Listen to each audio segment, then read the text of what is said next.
Hello everyone, I hope आप सभी बहुत अच्छे होंगे। तो आज की वीडियो आपके लिए बहुत ज़्यादा यूज़फुल होने वाली है।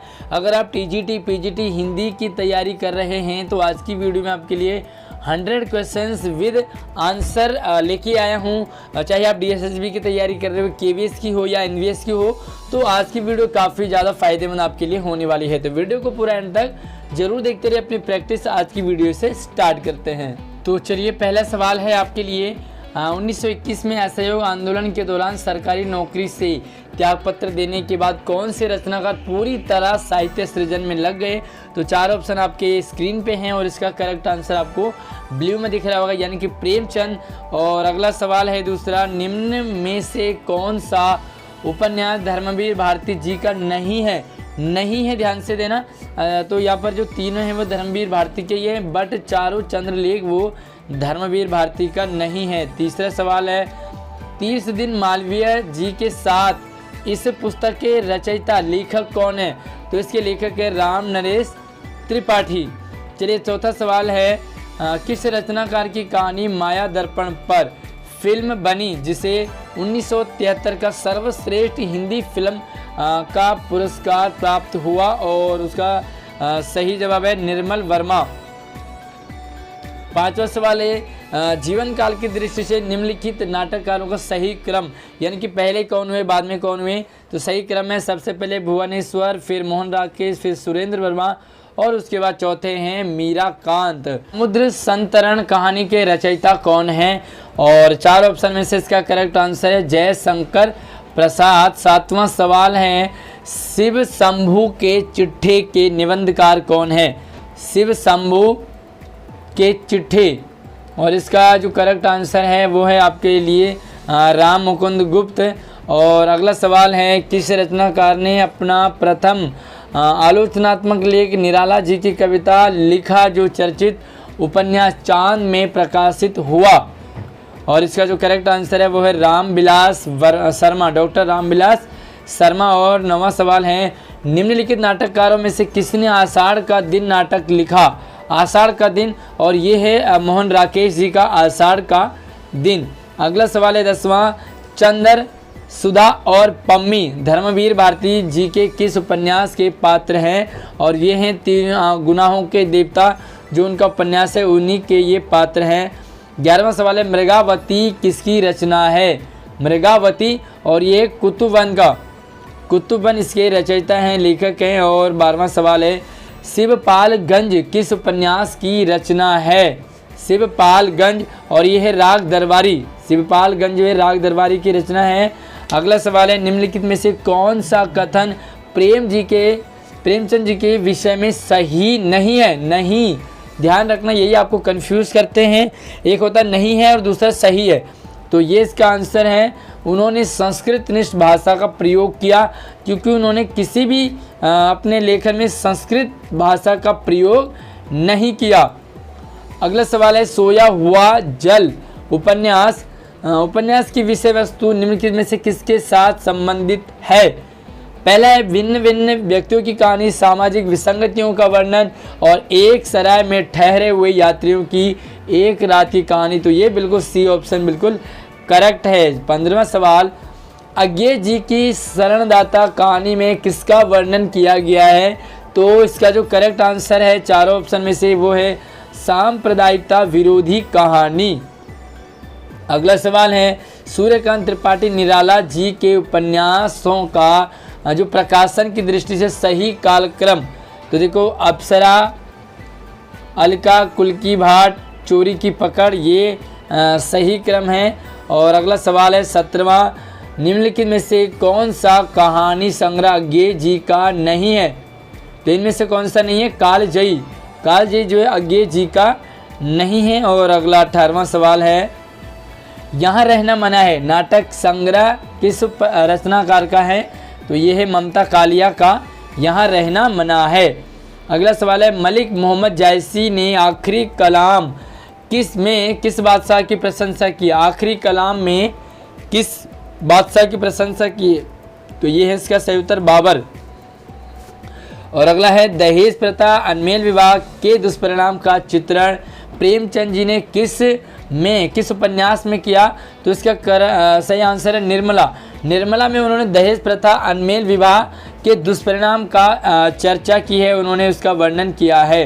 अगला जो है आपके पास सवाल है 21वां, तो वो है रामकृष्ण शर्मा नवीन के संबंध में कौन सा कथन सही नहीं है? तो वे छायावादी के प्रतिनिधिक व्यक्ति कवि नहीं थे। तो ये बिल्कुल सही आंसर रहेगा इसका। अगला है डैश पानी की धारा है जो कठिनाई से नीचे सरलता की ओर ले जाती है। तो ये है भाषा, है ना। डैश में यहाँ पर जो है वो डैश में भाषा आपका आएगा। अगला सवाल है पुष्टि मार्ग के प्रवर्तक कौन है? पुष्टि मार्ग और इसके प्रवर्तक हैं वल्लभाचार्य। चलिए वीडियो को लाइक करते रहिए और अपने दोस्तों को भी आप इसे ज़रूर शेयर करें जो हिंदी की तैयारी कर रहे हैं। निम्न में से मैथिली शरण गुप्त का कृष्ण काव्य कौन सा है? तो ये है द्वापर। द्वापर जो है कृष्ण काव्य है। अगला सवाल है निम्नलिखित में से कौन निर्गुण भक्ति धारा का कवि नहीं था? तो ये है मीरा। मीरा सगुण है और बाकी सारे ये क्या है? निर्गुण है। आगे देखो, निम्न में से कौन सी एक रचना ब्रज भाषा में है? ब्रज भाषा में कौन सी है? तो ये है रस कलश। और प्यारे दोस्तों ये जो पेपर है ये आ चुका है और ये काफ़ी सारे सवाल जो है रिपीट भी हो जाते हैं, इसलिए आप ध्यान से समझते रहिए। और अगला जो सवाल है, दिवस का अवसान समीप था, गगन था कुछ लोहित हो चला, यह प्रकृति चित्रण किस महाकाव्य में है? तो इसका है प्रिय प्रवास। और अगला है 8वां, निम्नलिखित में से कौन सा कृष्ण भक्ति शाखा का कवि नहीं था? कृष्ण भक्ति, तो कबीरदास जी ने कृष्ण भक्ति नहीं करी, बाकी सूरदास, नंददास और रसखान, इन्होंने तीनों ने कृष्ण का बहुत ही अच्छा वर्णन किया है। अगला सवाल है, भारत में बोलने वालों के आधार पर भारतीय भाषा परिवार का प्रतिशत क्या है? भारत में तो 73% भारतीय भाषा परिवार यहाँ पर जो है हिंदी भाषा बोलते हैं। और अगला, अति सूधो स्नेह को मार्ग है किस कवि की पंक्तियाँ हैं? तो यह घनानंद इसका सही उत्तर है। और अगला सवाल है, तन चितौर मन राजा कीन्हा हिय सिंगल बुद्धि पद्मिनी चीना पंक्तियाँ किस ग्रंथ की हैं? तो इसका सही उत्तर है पद्मावत का। और अगला है, महावाणी किस संप्रदाय की रचना है? महावाणी, और यह है निम्बार्क की निम्बार्क समुदाय का। और अगला है, भाषा का पहला रूप लिखकर दूसरा बोलकर, तो तीसरा रूप क्या है? तो तीसरा है आपका सांकेतिक भाषा, पहला लिखकर दूसरा बोलकर और तीसरा है सांकेतिक भाषा। अगला है, गीत फरोश किसकी रचना है? गीत फरोश किसकी रचना है? तो ये है आपका भवानी प्रसाद मिश्र की रचना। और अगला सवाल है, निम्न में से कौन सी नरोत्तम दास की विख्यात कृति है? तो यह है सुदामा चरित, ये नरोत्तम दास की विख्यात कृति है सुदामा चरित। और अगला है, ज्योतिष ग्रंथ खेट कौतुकम का रचयिता कौन है? इसके रचनाकार कौन है? तो इसके रचनाकार है रहीम। अगला सवाल है, निम्न में से कौन सी रचना मिश्र बंधु द्वारा रचित नहीं है? तो तीनों इसमें मिश्र बंधु द्वारा रचित है, लेकिन पृथ्वी कल्प ये मिश्र बंधु जी ने नहीं लिखा। अगला सवाल है, रात के उर में दिवस की चाह का शर हूँ पंक्ति किस रचनाकार की हैं? ये पंक्तियाँ किसने लिखी है? तो ये है महादेवी वर्मा। अगला है, और ये है, निम्न में से कौन सा विकल्प आचार्य महावीर प्रसाद द्विवेदी जी के संबंध में सही विकल्प है? तो इन्होंने खड़ी बोली का परिष्कार किया, ये बिल्कुल महावीर प्रसाद द्विवेदी जी के लिए बिल्कुल सही है। और अगला 40वां सवाल है, किस रचनाकार के बचपन का नाम राम बोला था? तो राम बोला तुलसीदास जी को कहते हैं। और 41 में चलते हैं, भाषा डैश पर आधारित है। किस पर आधारित है भाषा? तो वाक्य पर है। देखो वाक्य बनेंगे तो हमारी किताबें बनेंगी। और इस तरह से अगला सवाल है, निम्न विकल्पों में से उस विकल्प का चयन कीजिए जो दिए गए शब्द का एकार्थी है। एकार्थी तो जीवन का बीता हुआ भाग, जीवन का बीता हुआ भाग उसे कहते हैं अवस्था। चलिए अगला सवाल है, निम्न विकल्पों में से उस विकल्प का चयन कीजिए जो दिए गए समस्त पद के सही बहुब्रीहि समास का विकल्प है। तो बहुब्रीहि समास आपने देखना है, तो मुरली धारण करने वाला अर्थात मुरलीधर, तो ये बिल्कुल करेक्ट ऑप्शन है, आंसर है। अगला सवाल है, निम्न विकल्पों में से उस विकल्प का चयन कीजिए जो दिए गए शब्द युग्म के सही अर्थ वाला विकल्प है। कटक, कुटक, कटक और कटुक, तो कटक कहते हैं सेना और कटुक कहते हैं कड़वा। अगला है, यह लिपि अक्षरात्मक लिपि है जबकि रोमन लिपि वर्णनात्मक है। तो अक्षर लिपि किस में होते हैं? देवनागरी में, ये तो आपको पता ही है, देवनागरी लिपि में अक्षर होते हैं। और अगला सवाल है, निम्न विकल्पों में से उस विकल्प का चयन कीजिए जो दिए गए शब्द का पर्यायवाची शब्द नहीं है। सिंह, तो दोस्तों सिंह जो है केसी को भी सिंह कहते हैं, शार्दूल को भी, व्याघ्र को भी, लेकिन उरग जो है इसका पर्यायवाची नहीं है। और अगला सवाल है, मुल्ला दाऊद 1370 ईस्वी की अवधी भाषा की पहली कृति कौन सी है? मुल्ला दाऊद 1370, तो ये है चंद्रायन या लूरकहा। और अगला है, निम्न विकल्पों में से उस विकल्प का चयन करें जो शब्द से बने उपसर्ग से बने शब्द का विकल्प नहीं है।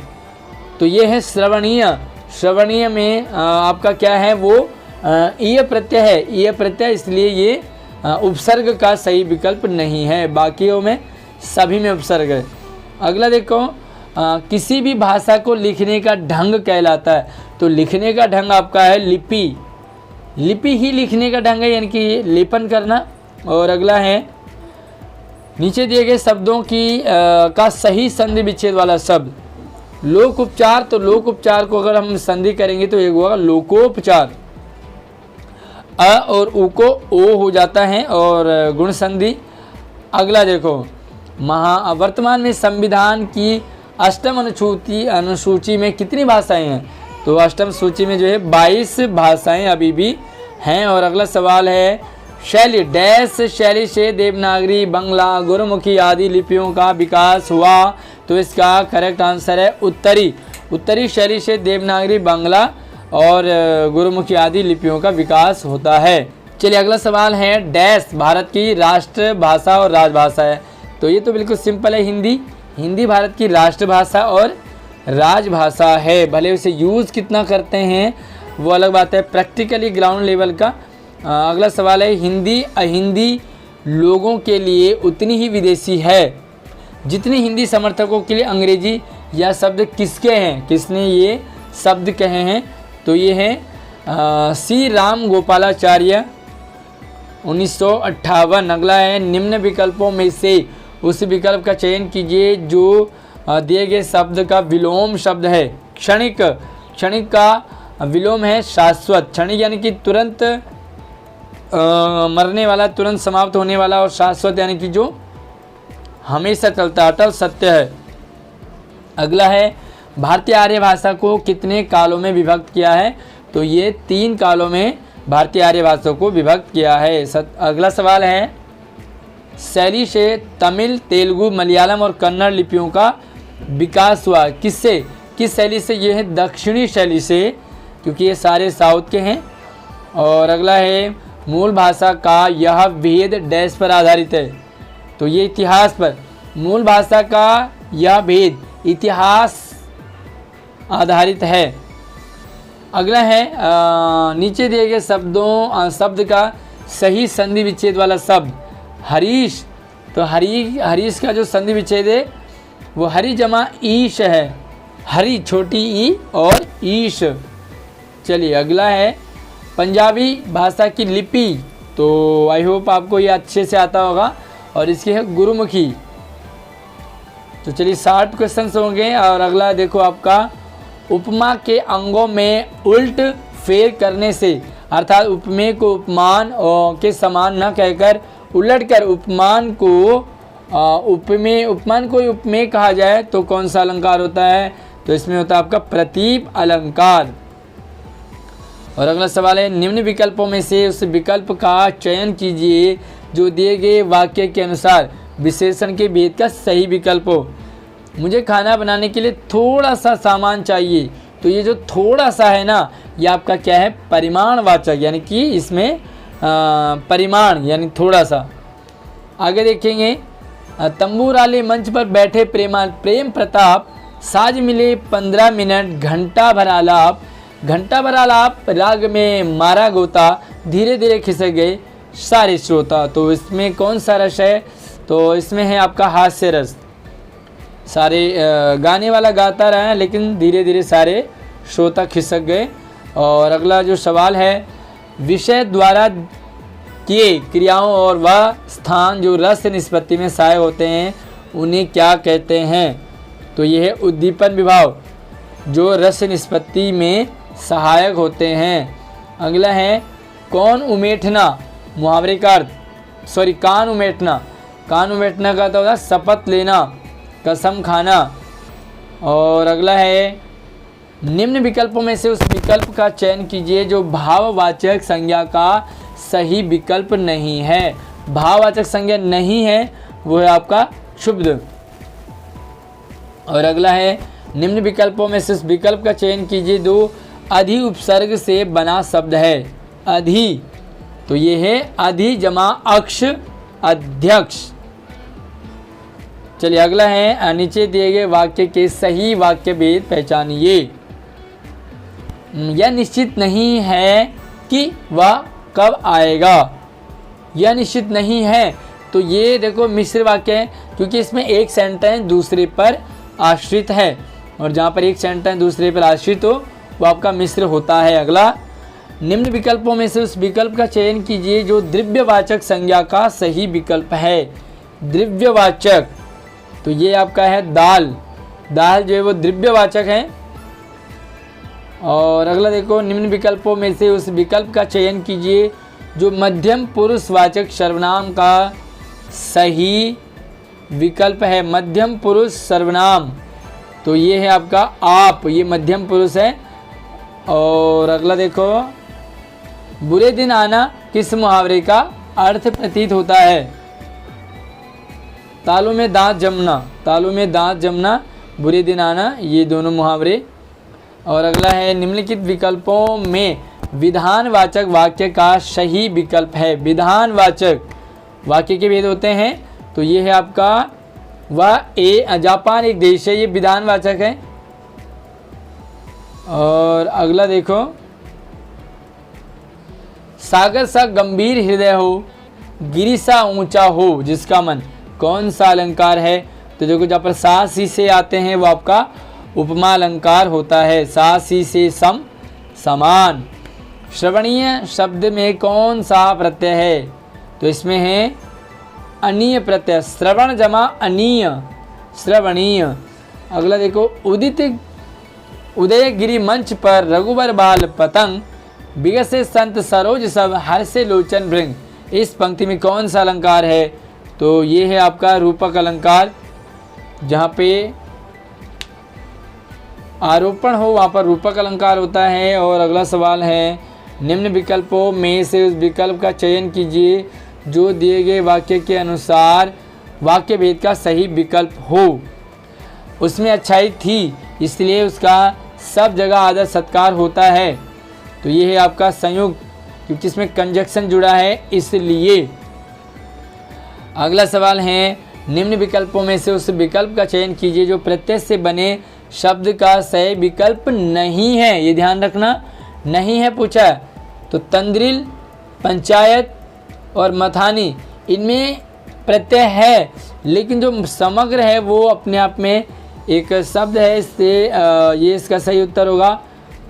अगला सवाल है, निम्न विकल्पों में से उस विकल्प का चयन कीजिए जो दिए गए वाक्य के अनुसार वाक्य भेद का सही विकल्प हो। इसका संदीप मुझसे कहता है कि मेरे घर आओ, ये क्या है आपका मिश्र वाक्य है, क्योंकि संदीप कहता है, क्या कहता है इसके बाद आपको सुनने की इच्छा हो रही है, इसलिए आपका ये मिश्र वाक्य होगा। अगला सवाल है, जहाँ न वाच्यार्थ काम करे न लक्ष्यार्थ, अर्थात जहाँ शब्द का ना तो लोक प्रसिद्ध अर्थ काम करे और न ही तत्संबंधी अर्थ, वहाँ पर कौन सी शक्ति होती है? तो सिंपल सा है, जहाँ पर अविधा लक्षणा ना करे वहाँ पर व्यंजना काम करेगी। अगला है कबहुक हो यही रहनी रहोगे, श्री रघुनाथ कृपाल कृपाते संत स्वभाव गहओगे। पंक्ति में तो ये बिल्कुल शांत रस है, आपको इसमें भक्ति भी लग रहा होगा लेकिन ये शांत रस है। और अब आपके पास कुछ एक पैसेज है और इस पैसेज के अकॉर्डिंग आपको 5 सवाल मिलेंगे, उन सवालों को देखेंगे।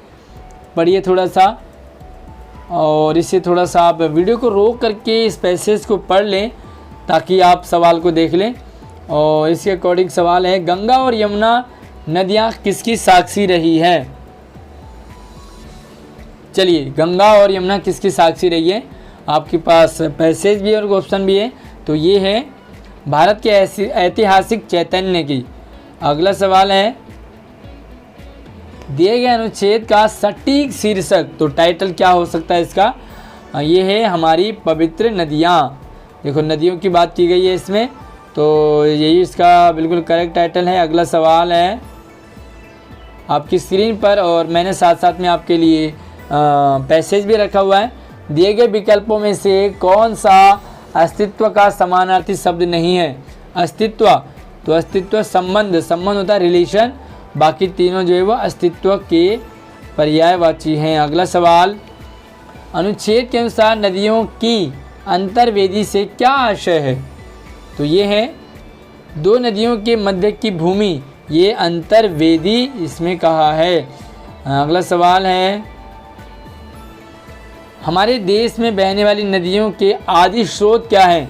तो आदि स्रोत है हिमालय की अनंत हिमराशि और वहीं से सारी नदियाँ बनी हैं। और अगला आपके लिए कविता है, काव्यांश है, और इस काव्यांश को थोड़ा सा समझिए, पढ़िए वीडियो को रोक करके, और उसके बाद हम देखते हैं इसके क्वेश्चंस पे। और क्वेश्चन है, दिए गए विकल्पों में से कौन सा व्योम का समानार्थी नहीं है? व्योम यानी कि, चलिए इसका आंसर ही आपको पर्यायवाची बताना है, तो अवसाद नहीं है, बाकी सारे जो है वो व्योम के समानार्थी यानी कि पर्यायवाची हैं। अगला सवाल है, कवि किनकी मज़ारों पर दीपक जलाने का आह्वान कर रहा है?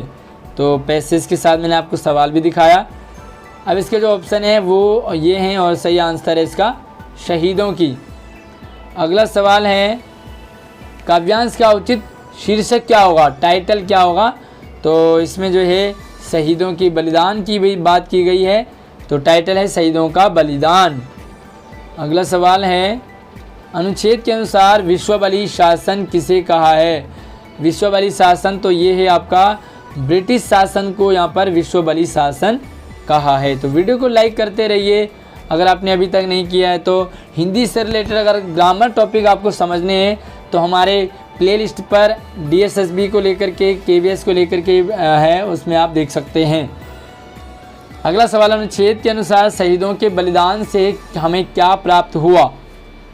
शहीदों के बलिदान से हमें आज़ादी मिली। भाई शहीदों ने बलिदानी दी तभी तो हम आज़ाद हुए ना। और अगला सवाल है, नाटक के कितने प्रकार होते हैं?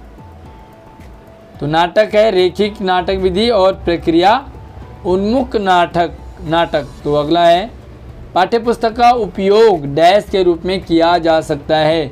किसी विषय का अध्ययन करने के लिए आप पाठ्यपुस्तक का प्रयोग कर सकते हैं। अगला सवाल है, संचार के बिना लोग क्या एक दूसरे के साथ पारस्परिक क्रिया नहीं कर सकते? संचार नहीं है, कम्युनिकेशन नहीं होगा तो एक दूसरे के साथ हम इंटरेक्शन हमारा नहीं हो पाएगा। अगला सवाल है, कौन सी जोड़ी प्रतिभागियों को पारस्परिक कौशल, आत्मविश्वास, संचार और मुखरता विकसित करने में मदद करते हैं? और इसका सही है मिश्रित लिंग। चलिए अगला सवाल है, जब विद्यालय में विभिन्न प्रकार की सामग्री का उपयोग किया जाता है तो उसे क्या कहा जाता है? वो है आपका सामग्री अनुकूलन। और अगला सवाल है, कौन सी समावेशी शिक्षा का पहलू नहीं है? समाज सेवा आ गई जहाँ पे, तो वहाँ पर शिक्षा जरूरी समावेशी नहीं है। और अगला सवाल है, वातावरण की सहायता से और कमतर प्रयासों से भाषा छोड़ने की प्रक्रिया को कहा जाता है, और इसे कहते हैं भाषा अर्जन। अगला सवाल है, वृद्धि शब्द विशुद्ध रूप से व्यक्ति के किस भाव का प्रतिनिधित्व करता है, और इसका करेक्ट आंसर है शारीरिक। शारीरिक। अगला देखो, किस चरण पर गतिविधि पाठ्यक्रम का मॉडल निम्न से ऊपर नहीं जा सका, इसका कारण है प्रारंभिक चरण है इसका। और अगला सवाल है, बड़ी संख्या के साथ कक्षा को पढ़ाने वाले शिक्षक के लिए कौन सी तकनीक सबसे अच्छी है।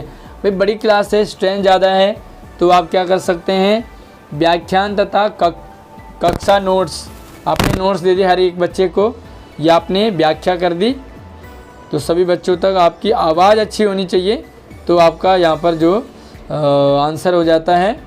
तो दोस्तों इस तरह से ये आपके पास जो 100 क्वेश्चंस हैं, कितने आपको अच्छे लगे, कितने आपको इसमें से आ रहे थे जिनके क्या आंसर आपने साथ साथ में दिए, तो अनुमान से कितने होंगे मुझे कमेंट करके बताएं। और इसी तरह की आपको और भी वीडियो चाहिए, हिंदी से रिलेटेड हो या फर्स्ट पेपर से रिलेटेड हो, मुझे कमेंट कर सकते हैं।